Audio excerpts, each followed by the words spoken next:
Hey guys, MBG back again with another look at a new product. This time we're unboxing the Glottkin, the new model for Warhammer Fantasy and the End Times. This is a pretty interesting model. I mean, look at how big he is.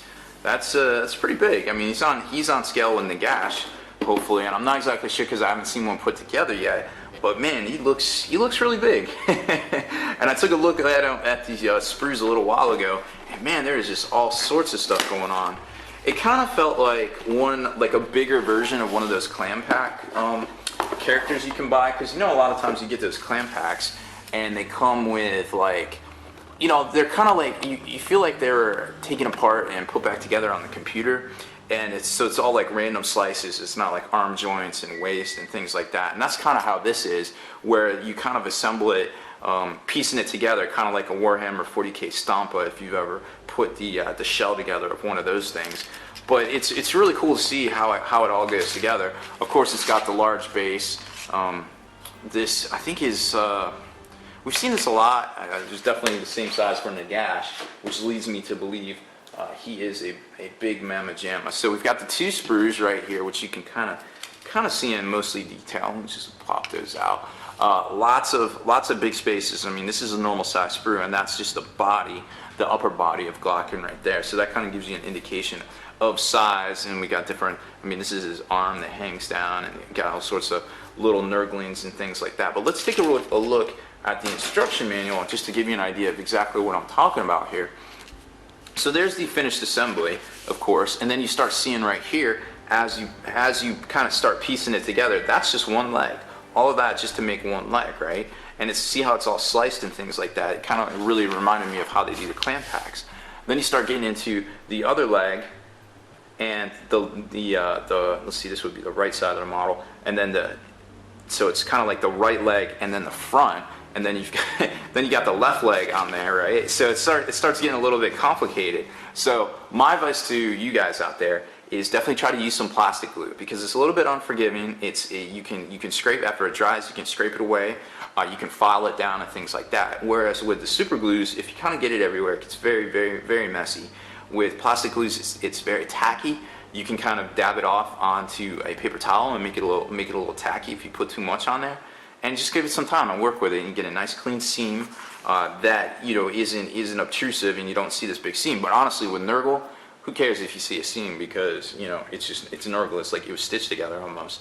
Then it goes into the arms, how to construct those, how to glue those on, and very slowly but surely you get the head, and then the top part here, and all the horns and things for the howdah where the two gentlemen here ride. This looks to be Autoglot and Etherglot. I haven't heard much about them. I'm sure they'll be in the new End Times book, but they are pretty cool looking. I mean, look at that guy right there. I'd love to have him in one of my Nurgle armies. And then you got this guy down here, obviously a caster of some sort. So it's gonna be really interesting to see what exactly those do, because don't know a whole lot about them. And of course, you have your friendly neighborhood Nurglings running about. One holding a maggot, of course, because why not? It's a Nurgling. That's what they do. I love Nurglings. They're so helpful. They're like cats, but fat and undead and demons and things.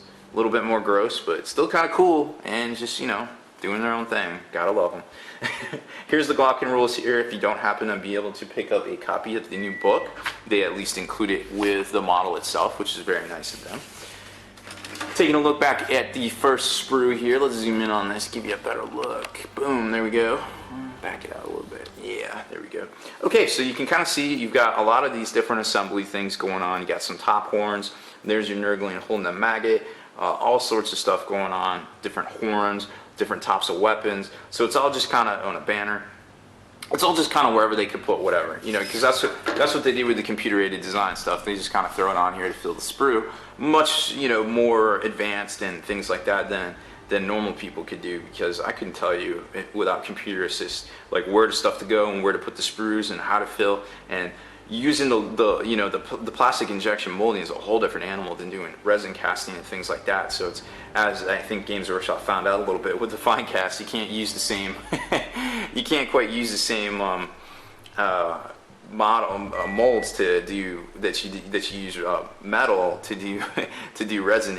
It doesn't lend itself the same. You have to completely redo them. So it's always cool to see when they make these new plastic injection sprues and using all the computer technology, how they work it all in and where they decide to do things. But you always want to make sure that you're very careful when you're snipping these parts off. You either want to hold the part or get in there and maybe hold the sprue itself so you don't jack anything up too bad, because it's very easy to snap these thin parts as you're trying to even cut them off the sprue.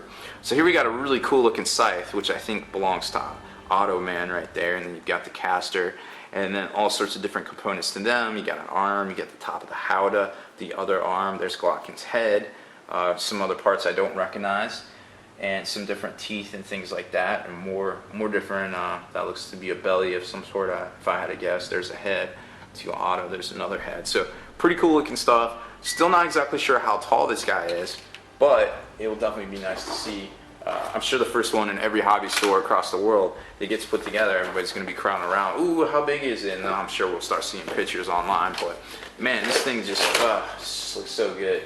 I can't get over the stuff the Games Workshop's really doing, and that kind of is what seems to set them apart, from everyone else. They just have this ability to design these things. So it's pretty nuts. It's a good thing. It's a good problem to have, definitely, believe me. So that's about it for this one. Make sure you stay in the trenches, subscribe to this YouTube channel, and check out the blog, spikybitsblog.com, and listen to our podcast, forgethenarrative.com.